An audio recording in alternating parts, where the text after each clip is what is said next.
They say family is supposed to be there when your life is hanging by a thread. But when my car spun across wet asphalt and I opened my eyes in a hospital bed, the only person waiting was my best friend. My parents knew about the crash, but they chose to celebrate my brother's engagement instead. If you've ever felt invisible to the very people who should have loved you most, please like this video, subscribe to the channel, and tell me in the comments where you're watching from. Because what happened after that night changed everything. My name is Edith. I'm 28 years old, and I thought I knew what it felt like to be overlooked by my family. But I hadn't seen anything yet. It happened on a Thursday evening, the kind of evening that feels too heavy for its own skin. The rain had just started, not a storm, just enough to slick the roads into mirrors. I had been driving home from work, mind replaying emails, deadlines, and the endless question of whether I'd ever be enough for anyone, especially for my parents. My brother Daniel's engagement dinner was that same night, and of course my parents were hosting. I wasn't going. I told them work kept me late. The truth. I didn't want to sit in the same room watching my mother's eyes glow only for him. I was 2 blocks from my apartment when it happened. A sudden blur of headlights swerved into my lane. Instinct jerked my hands on the wheel. Tires shrieked against wet pavement. Metal groaned as my car clipped the guardrail. The seatbelt cut across my ribs like a whip. My head snapped forward, then back, the sound of glass fracturing into 1,000 glittering stars. And then silence. I don't remember the impact fully. Just the way time folded into itself. One heartbeat stretched into forever, then black. The next thing I knew, fluorescent light burned my eyes. The sterile beep of machines throbbed in rhythm with my skull. I was lying in a hospital bed, the scent of antiseptic sharp in the air. My chest rose in shallow, shaky breaths. For a long moment, I couldn't tell if I was alive or caught somewhere in between. Edie! That voice. Real warm, trembling. I turned my head slowly, and there she was.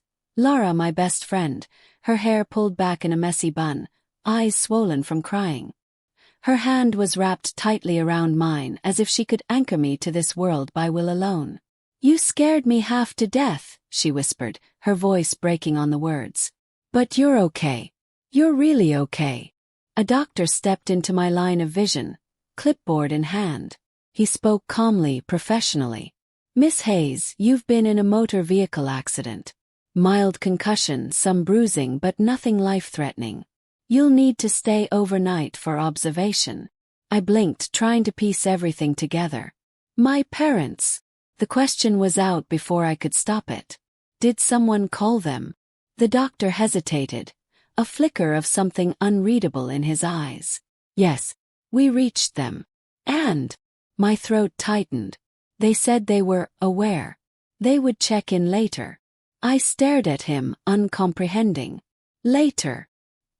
He shifted uncomfortably, then glanced at Laura as if handing the silence to her. But Lara's jaw was set, her grip on my hand ironclad. Later. That one word said everything. Hours blurred in a haze of 4 drips, nurses checking vitals, and the ache spreading across my ribs like a bruise that kept blooming. Lara stayed the whole night.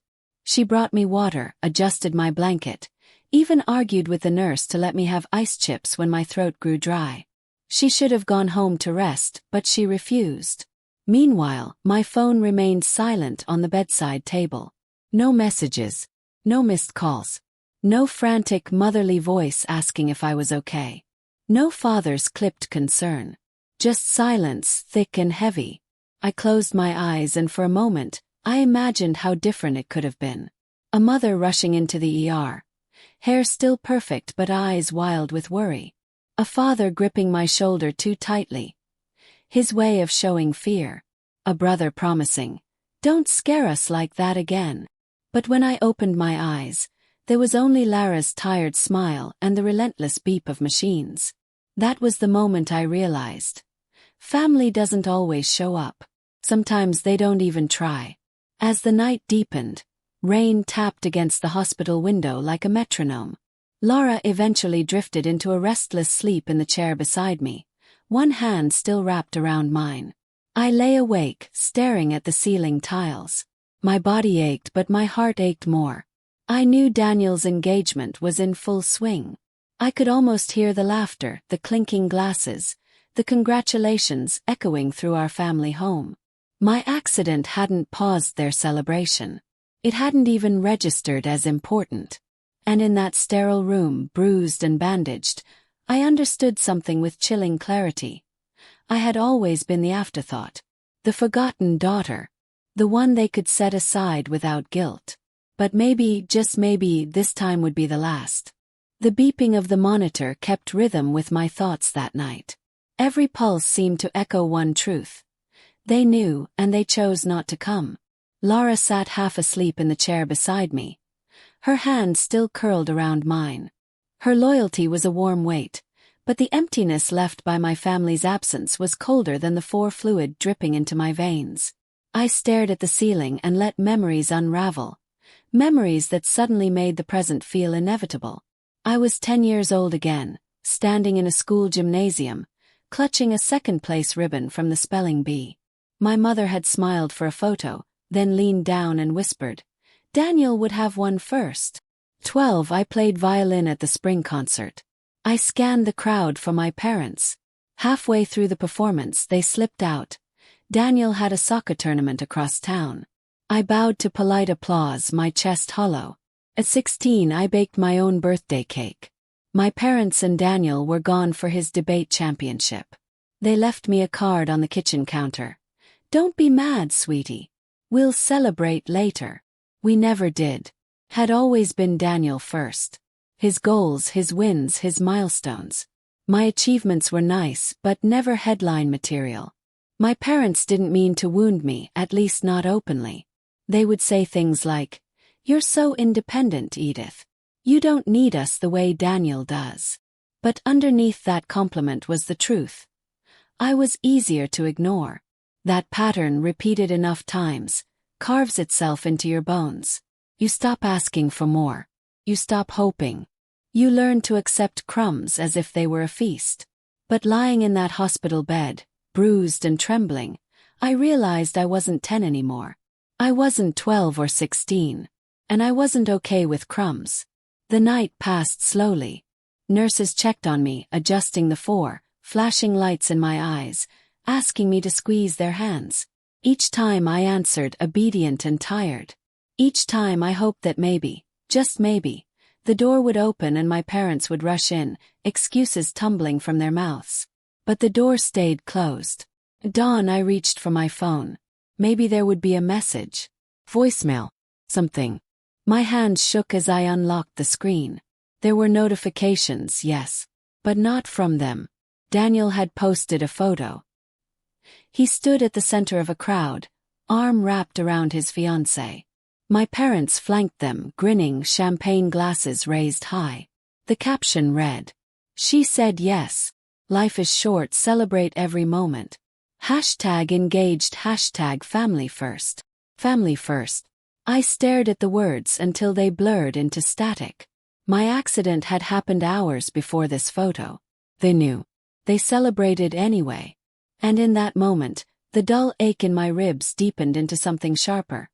Not just pain, but clarity. I was not their first priority. I never had been. Laura stirred beside me, blinking awake. She caught the glow of my phone and frowned. "Edie, what is it?" I turned the screen toward her. She saw the photo. Her lips tightened. She didn't say I'm sorry. She didn't need to. The silence between us was enough. For the first time in years, I let myself say the words out loud, barely above a whisper. "They don't care." And hearing it in my own voice made it real. Morning light bled through the hospital blinds, pale and sterile. My ribs hurt every time I shifted. My head pounded from the concussion. But none of that compared to the ache in my chest as I opened my phone again. There it was, the photo. Daniel beaming. His arms slung around his fiancée. My parents on either side. Their smiles wider than I had seen in years. Aunts and uncles clustered close. Cousins raising their glasses. Everyone dressed in shades of cream and gold, as if coordinated for a magazine spread. And beneath the glossy image, She said yes. Life is short, celebrate every moment. #engaged, #family first. Family first. The words cut deeper than the seatbelt bruise across my chest. Because family had heard about my crash. They knew I was in a hospital bed. They knew I was alone. And still they poured champagne, toasted and posted. My absence wasn't an oversight. It was a relief. I scrolled through the carousel of images. My father mid-toast, glass lifted high. My mother leaning down to kiss Daniel's fiancée on the cheek. Daniel laughing with friends. His hand flashing the new ring. The comments poured in. Beautiful family. What a perfect night. Congratulations. Not one mention of me. Not one trace that I existed. The phone slipped from my fingers onto the blanket.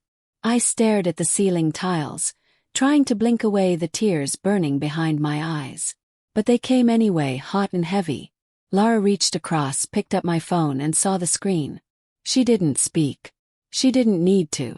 The look on her face said enough. Anger, pity, solidarity all at once. She set the phone face down on the table. "Edie," she whispered, "you don't deserve this." Her words cracked something open inside me. For years I had made excuses for them. They're busy. Daniel needs more attention. I'm independent, I don't mind. But in that hospital bed, staring at the proof of my exclusion, the excuses crumbled to dust. The truth was simple, sharp, undeniable. I was not wanted, not needed, not celebrated. A nurse came in to check my vitals. "How are we feeling today?" she asked brightly. I almost laughed. How am I feeling? I wanted to say broken, invisible, like the photo album of my family's life had been edited, and my pages ripped out. But instead I forced a smile and said, "Better, thank you." She nodded, adjusted the 4 and left. Better. The lie tasted bitter. Lara leaned closer. "Listen," she said, her voice low, steady. "You have me. You're not alone, no matter what they've chosen." I swallowed hard. "But they're my parents, Lara. My family." "Family doesn't do this," she said simply. I turned my face toward the window. Outside, the city went on with its morning routine. Cars honking, buses rumbling, people crossing streets. A world that didn't care whether I belonged to my own family or not. And for the first time in my life I thought, maybe that's okay. Maybe I don't need them the way I once believed. Still deep down the little girl in me cried out, "Why not me?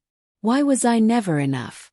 That morning in the hospital, as my brother basked in applause and my parents toasted to his future, something inside me shifted. I didn't know what I would do yet, but I knew one thing for certain. My family had made their choice. And soon I would make mine. The next day began with discharge papers and the soft clatter of Lara's tote bag as she packed my things.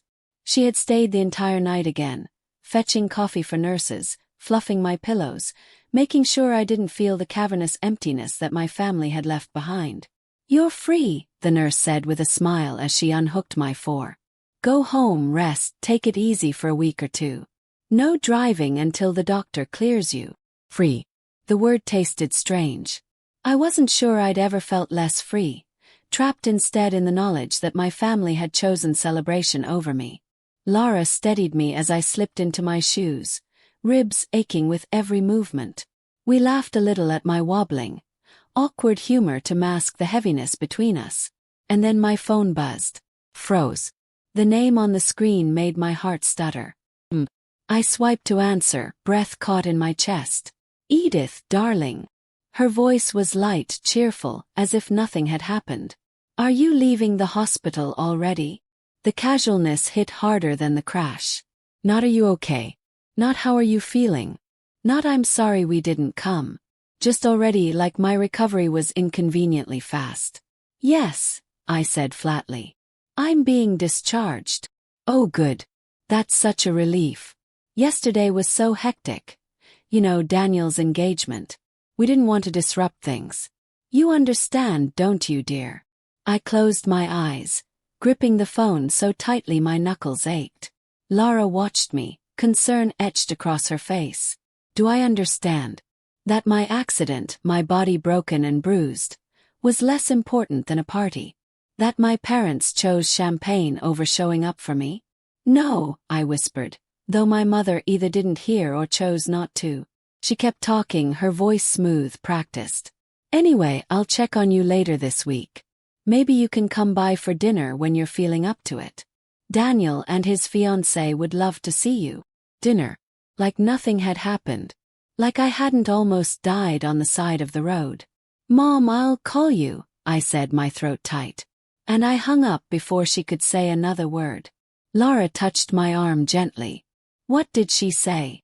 I let out a shaky laugh. She asked if I was leaving already. And then she told me she was too busy yesterday because of the engagement. The silence that followed was louder than any words could have been. In that moment, something inside me solidified. This wasn't just neglect. This was a choice. They had shown me where I stood in their lives. On the margins, always replaceable. And suddenly, I knew what I had to do. Take me home, I told Laura. Then, I need to see them. One last time. Laura parked her car at the curb, her hands tightening on the steering wheel. Are you sure about this? She asked, eyes flicking toward me. I nodded.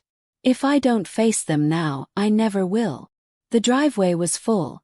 Relatives' cars still lined up from the night before. The front door was slightly ajar, laughter spilling into the cool morning air. I stepped inside, my ribs aching with every breath, but the ache in my chest burned hotter. The living room was a battlefield dressed as a celebration. Empty champagne glasses cluttered the table. Balloons sagged against the walls, their strings tangled. A bouquet of lilies wilted in the corner, the perfume heavy in the air. And at the center, my parents sat with Daniel and his fiancée, glowing with the aftertaste of triumph. Edith! My mother exclaimed, rising with a too bright smile. Oh, honey, you're out of the hospital already. That's wonderful. Ready. Again. Daniel grinned sheepishly. Hey sis, didn't think you'd stop by so soon. I stood in the doorway, trembling not from weakness but from fury I had never allowed myself to show. You knew, I said quietly. You knew I was in the hospital. A silence fell over the room. My father cleared his throat, straightening his tie even though it was Saturday. Edith, we were informed you weren't in critical condition. We didn't want to ruin Daniel's night. It was a once-in-a-lifetime event. I laughed, sharp, humorless. Once in a lifetime. I could have lost mine. No one moved. My mother's smile faltered. Darling, you're fine. Look at you standing here. And we were so busy hosting. Surely you understand. Understand. The same word they'd always used. Understand why your needs come second. Understand why your moments don't matter. Understand why Daniel always wins. No, I said, my voice steadier than I felt. I don't understand. I never did. The words poured out like a flood finally breaking through. All my life, I've been the shadow to Daniel's spotlight. Every achievement, every milestone, I was invisible. And last night when I needed you most, you chose champagne over me. That wasn't neglect. That was a choice. Daniel shifted uncomfortably. Edie, come on. Don't, I snapped. My voice cracked but I didn't stop. You tagged me in party photos while I lay in a hospital bed. Life is short. Celebrate every moment. Do you know how cruel that looks from my side of the screen? His mouth opened then closed. No words. My father leaned forward, voice clipped. You're exaggerating. You're making this about you when it was Daniel's night. My ribs ached as I drew myself up taller. It's always Daniel's night. Silence swallowed the room. The decorations, the flowers, the champagne bottles. All of it felt like evidence, a crime scene of love withheld. I took a deep breath, steadying myself on the pain. I'm done. I can't keep begging for scraps of your attention. I nearly died and you didn't come. That tells me everything I need to know. My mother's eyes widened, as if she hadn't expected me to actually say it. Edith, wait, you don't mean. I do, I said. I'm finished. I turned and walked out, each step heavier and lighter all at once. The front door closed behind me with a finality that felt like freedom. Lara was waiting by the car, eyes full of questions she didn't need to ask. "Well," she said softly. "I'm done with them," I whispered, tears finally spilling down my cheeks. "And this time I mean it." The door clicked shut behind me, and for the first time in years I didn't look back. The echo of my parents' voices faded into the air, muffled by walls that no longer belonged to me. My hands were shaking, my ribs ached with every breath, but inside, I felt lighter. Lara leaned against her car, eyes fixed on me. She didn't ask what happened. She didn't need to. One look at my face told her everything. "Come on," she said gently, opening the passenger door. "Let's go home." Not theirs. Not the house with the champagne glasses and the golden sun. My home. The ride was quiet at first, the hum of the tires carrying away the heaviness of what I'd left behind. I stared out the window, watching the neat rows of houses blur into streaks of light. Childhood memories tried to claw their way back, birthdays forgotten, concerts unattended, phone calls unanswered. But I refused to let them in. I had spoken my truth, and now there was no undoing it. Finally, I whispered. I told them I was done. Lara's grip tightened on the steering wheel. "Good. You deserve better than begging for love." Her words settled into me like warm tea on a cold day. Deserve. For so long I had convinced myself that I didn't deserve more, that invisibility was simply my role in the family. But now I wasn't so sure. Back at my apartment, Lara carried in my bag and fussed over me like an older sister I never had. She brewed tea, fluffed pillows, and made me promise I'd take the medication on schedule. At one point I tried to apologize. "You've already done too much for me." She shook her head firmly. "Edie, this isn't too much. This is what people do when they care. This is what family does." Her words cracked me open in a way my parents never could. Family wasn't just the people you shared a last name with. Family was the ones who showed up when the worst happened. And right now, my family was a woman sitting on my couch, making tea, and telling me to rest. That night, lying in my own bed with the city lights flickering through the blinds, I felt the weight of decades lifting. I had thought the hardest part would be the crash, the hospital, the loneliness. But the real crash had happened long before. Every small moment of being forgotten had been piling up until the dam finally broke. And now, for the first time, I wasn't waiting for them to notice me. I didn't need to. I had walked away. A week after the accident, the bruises across my ribs had begun to fade, turning from purple to yellow, like storms dissolving into sunlight. But the ache in my chest, the one my family had carved there over years of silence, had finally begun to heal in a way I hadn't expected. Not because my parents called. They didn't. Not because my brother apologized. He never did. But because I stopped waiting. Lara came by every day after work. She'd bring takeout and sit cross-legged on my couch, scrolling through terrible reality TV shows just to make me laugh. When I protested, saying I didn't want to be a burden, she would roll her eyes and shove a carton of noodles into my hand. "This isn't charity, Edie," she told me. "This is what people do when they care. You'd do the same for me." And she was right. I would. For the first time in my life I felt what it meant to be chosen. Not because of shared DNA, but because someone decided I was worth showing up for. My parents' house no longer haunted me the way it used to. I didn't scroll through their photos, waiting for proof I mattered. I didn't flinch when relatives tagged me in posts from gatherings I no longer attended. The silence between us had once been unbearable. Now it was freedom. Sometimes freedom looks like loss. But sometimes it looks like peace.